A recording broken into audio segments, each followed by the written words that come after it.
O Parivartan no nível da alma. Um dos principais desafios para o ser humano em desenvolvimento nesse planeta sempre foi aceitar a principal qualidade da vida aqui, que é a impermanência. Tudo o que vivemos está inexoravelmente nos levando a enxergar e a aceitar que nesse plano nada é eterno. Uma criança nasce, adolesce, se torna adulta, envelhece e morre. Assim como a noite se transforma em dia e o dia em noite. Aceitar que não temos controle sobre esse fluxo nos coloca em contato com nossa humana fragilidade e vulnerabilidade. Temos medo do desconhecido. Por isso nos prendemos constantemente a esperanças e expectativas de como as coisas deveriam ser. Criamos fantasias e vivemos neste mundo de ilusões. E temos muito medo, e às vezes pânico, de que as coisas não aconteçam como planejamos. E quando, de fato, não acontece, muitas vezes nos desesperamos. É muito difícil lidar com o fato de sermos traídos, desrespeitados, humilhados, machucados, fracassados. Que são exemplos de pequenas mortes. Somente quando formos capazes de lidar com essas pequenas transições ou quebra de expectativas que nos faz tocar no profundo desamparo, que é um dos aspectos da vida, é que seremos capazes de aceitar as grandes transformações que inevitavelmente nos visitarão em algum momento, incluindo a morte e a possibilidade de transcendência. Encontrar um coração bondoso e terno diante de todos os encontros e desencontros é o que pretendemos. Encontrar um coração bondoso e terno diante de todos os encontros e desencontros é o que pretendemos. O caminho para isso é aprendermos a encarar o sofrimento de uma maneira mais criativa. As dificuldades e desafios da vida podem ser encarados como ferramentas para a nossa iluminação. Fomos condicionados a ver o sofrimento sempre como algo negativo e, portanto, estamos sempre querendo fugir dele. Assim nos colocamos sempre a correr atrás da felicidade. Ou seja, estamos sempre correndo, ou para fugir da tristeza ou sofrimento, ou para conquistar a felicidade. Fomos condicionados a acreditar nisso, a correr atrás da segurança.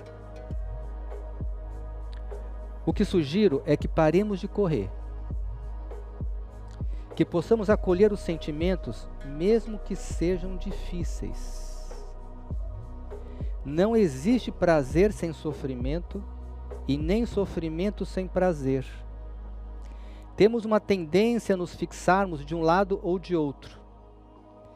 Estou sugerindo que possamos estar no meio, somente observando, com curiosidade suficiente para querer conhecer nossas reações. Como reagimos diante do sucesso, do fracasso? Como reagimos quando nossas expectativas são atendidas? E como reagimos quando nossas expectativas são frustradas? Assim vamos pouco a pouco acessando as causas dessas reações. Marcas que precisam serem identificadas para que possamos nos desidentificar. Por exemplo, suponhamos que a marca por trás de sucessivos episódios de sofrimento seja uma necessidade de ser especial ou superior aos demais. Continuando a investigação, é possível tocar traumas, momentos onde sofremos bullying dos mais diversos. Quando podemos acolher essa dor sem precisar nos defender, abrimos um espaço para respirar e ventilar esta área de nosso corpo emocional. Nessa hora, podemos inclusive inspirar a dor de muitos que passaram por situações semelhantes.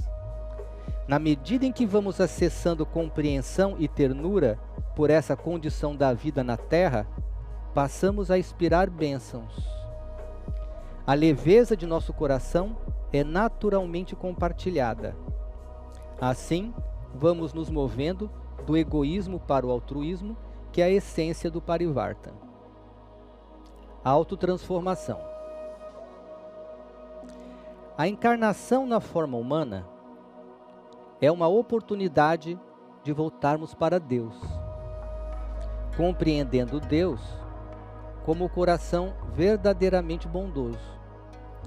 Deixar de fazer o mal para nós mesmos e para os outros, quer sejam seres humanos, animais ou a natureza. Não vejo outro caminho que não o de encarar e transformar nossa parcela de ignorância, que é a causa do sofrimento. A atualização do sistema passa por um trabalho pessoal de transição ou de autotransformação que tem o autoconhecimento como base. Por isso tenho sido tão enfático e insistente com o processo de autocura. Vejo que isso não é tarefa para uma única vida. Mas agora é o momento para iniciarmos e nos comprometermos com a nossa salvação. O mundo espiritual de Deus existe e está à nossa disposição. Mas precisamos utilizar o livre-arbítrio da forma correta. A vontade sincera de superar nossas fraquezas precisa crescer através da conscientização cada vez maior da alma de cada um. Assim vamos superando a escravidão da natureza inferior. Penso que uma maneira bastante prática de iniciar esse processo é entrando em contato com aquilo que mais temos dificuldade na vida cotidiana, com aquilo que mais nos aflige, quer seja uma compulsão por comida ou medo do fracasso. Se permitir entrar em contato através da autoobservação com nossas reações diante dessas dificuldades. Se permitir entrar em contato através da autoobservação com nossas reações diante dessas dificuldades. Porque temos uma tendência a agir automaticamente e tirar do campo de visão essa movimentação psíquica. Ao contrário do que acreditamos, que evitar essa confrontação nos proporciona alívio, é a conscientização de como funcionamos e agimos que nos trará serenidade. A natureza inferior sempre vai argumentar que esse processo é desnecessário. Seja mais forte e diga com firmeza: serei mais forte que minha destrutividade. Mas para isso, precisaremos conhecê-la. A base para esse trabalho é quem achamos que somos. Esse é o início. A fase 0 do processo é a conscientização de quem você acha que você é. E para compreender melhor quem pensamos ser, temos que, em primeiro lugar, focar nisso. Querer se ver. Sugiro que façamos uma lista de nossas fraquezas e imperfeições, Se for difícil para você fazer essa autoanálise, você pode se valer dos amigos mais íntimos para te ajudar. Pergunte para as pessoas que convivem com você o que elas pensam de verdade sobre você. O que elas acreditam que sejam seus principais defeitos. Claro que para isso uma dose de humildade e aceitação será necessária. Compreenda que nossa luta principal é com aquilo em nós que consideramos errado e da qual sentimos vergonha. Compreenda que a nossa luta principal é com aquilo em nós que consideramos errado e do qual sentimos vergonha. A vergonha das nossas imperfeições é um dos pontos mais sensíveis do processo. Quando essas deficiências apontadas pelos outros não mais nos perturbarem, estaremos verdadeiramente progredindo. Ontem eu acrescentei no exercício que a tomada de consciência das virtudes, das qualidades, que vai contrabalançar e vai começar a alquimizar esses defeitos, até que você possa, em algum momento, não mais se perturbar por conta das suas falhas, porque você reconhece as suas virtudes também. E quando essas falhas forem apontadas e você não mais se perturbar, de fato você está progredindo. Um exemplo bem simples. Você se acha feio. E se alguém fala que você é feio, você se desespera, quer morrer. Quando alguém falar que você é feio e você não ligar mais para isso, você está de fato progredindo. No início é importante focar naquilo que normalmente é mais difícil na relação com os outros seres à nossa volta. No início é importante focar naquilo que normalmente é mais difícil na relação com os outros seres à nossa volta. E avalie se você está realmente disposto a abandonar esse jogo de sofrimento. Não se deixe levar pelas emoções que te fazem cair na autopiedade e no vitimismo. Se abra para a realidade de quem você realmente é e de como tem agido. Só assim é possível se autotransformar. Perceba que a base desse processo é a humildade e a aceitação. É como tirar a maquiagem e as proteções. O objetivo principal é transformar nossas tendências negativas, que são os aspectos em nós que nos ligam aos mundos inferiores ou ao plano sombrio. Compreenderam? Estamos quebrando as pontes com os infernos que nos habitam. Então, o objetivo principal é transformar nossas tendências negativas, que são os aspectos em nós que nos ligam aos mundos inferiores ou planos sombrios. Aos poucos vamos encontrando tendências positivas que se desdobram de nosso coração bondoso, que é o real em nós. Vamos aos poucos encontrando maneiras positivas de reagir às intempéries da vida e manifestando o amor puro que é eterno e imutável. Se fosse fácil, o mundo seria bem diferente. Mas é possível e é verdadeiro. Só é possível nos libertarmos do sofrimento se pudermos identificar sua causa. E quanto mais nos movemos em direção à luz, mais a luz vai nos purificando e a atualização do sistema vai acontecendo de forma espontânea. Novos ensinamentos vão chegando no momento de nossa necessidade. E assim vamos nos tornando canais aptos a fazer o download do conhecimento que possibilita a ascensão da humanidade. Um remédio eficaz para o sofrimento. Podemos acrescentar a esse processo pessoal de desenvolvimento uma prática muito antiga e muito eficaz, que é a vocalização de alguns mantras ou palavras de poder. Um mantra que considero bastante adequado para esses tempos de transição é o Prabhupada Jago, Paramatma Jago, Meresarve Jago, Sarvatra Jago, Sukanta Kalke Prakash Karo. Essas palavras significam que Deus desperte em mim, que Deus desperte em todos e em todos os lugares, que ilumine o jogo da alegria. Partimos do entendimento que o Ser Supremo reside em nossos corações, mas que está em estado de adormecimento. Cantamos para que ele acorde do sonho de sofrimento. Existem diferentes maneiras de interpretarmos cada uma das palavras deste mantra, e cada um fará isso de acordo com seu nível de compreensão. Na medida em que o praticante se aprofunda no processo de autotransformação, o mantra vai se revelando ou mostrando suas diferentes dimensões e perspectivas. Por exemplo, você pode praticar o mantra mesmo sem acreditar em Deus, ou pode entender Deus como o amor, ou mesmo como o vazio. Isso não importa, pois a compreensão é pessoal. Mas na essência o mantra está evocando a compaixão.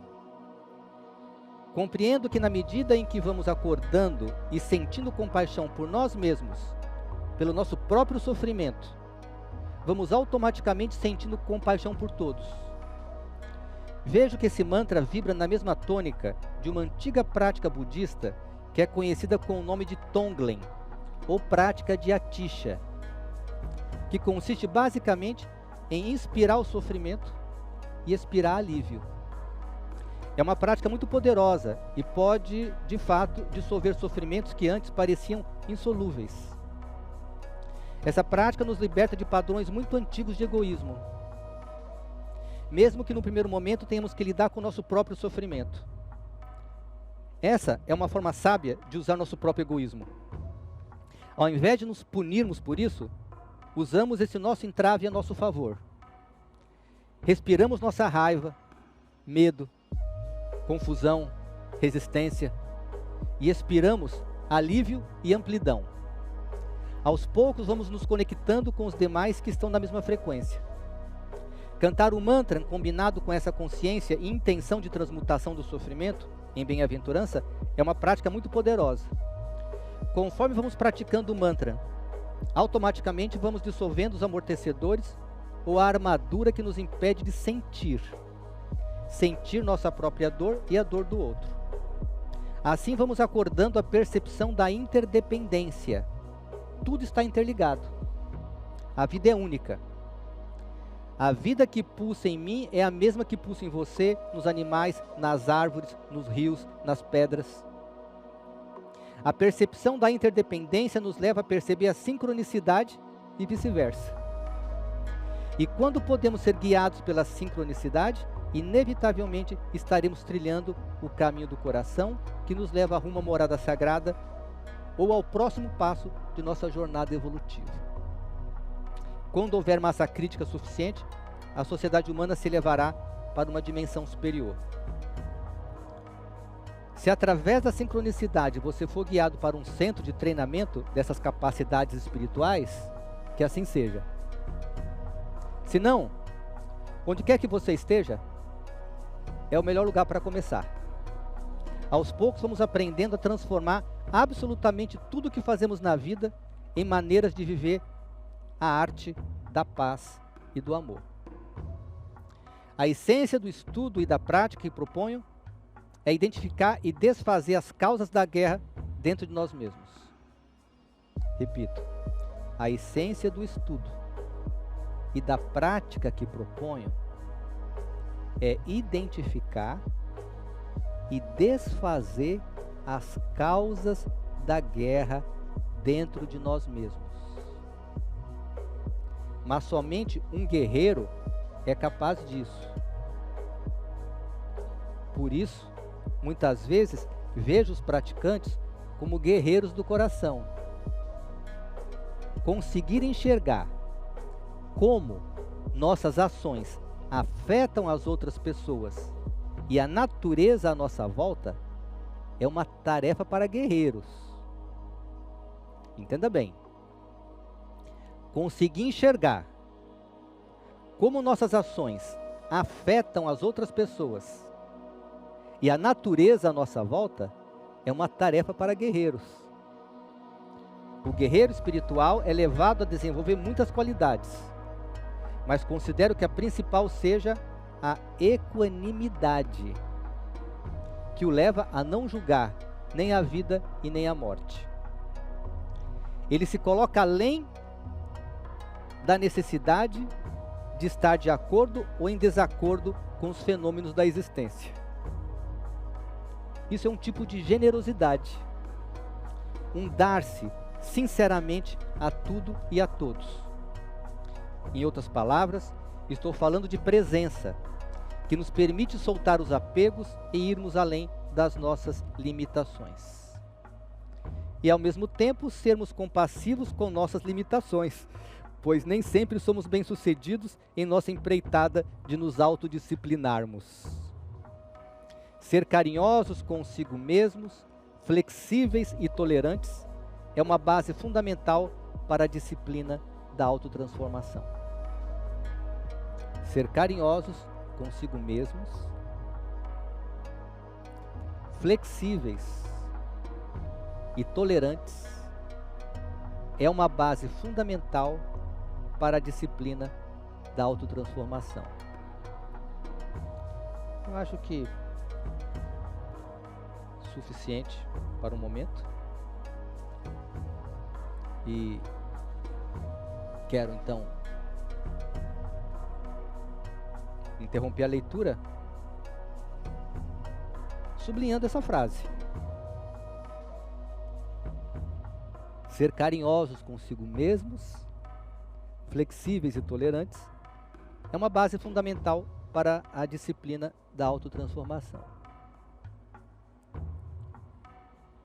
Estou falando de você cuidar de si mesmo.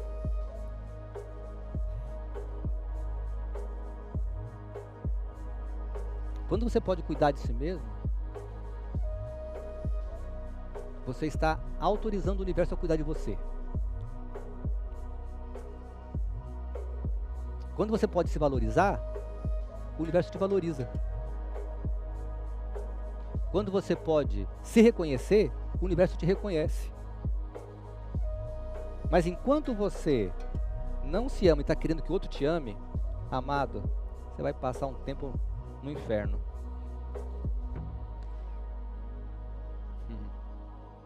Enquanto você não se considere, quer que outro te considere, você vai passar um tempo aí apanhando da vida.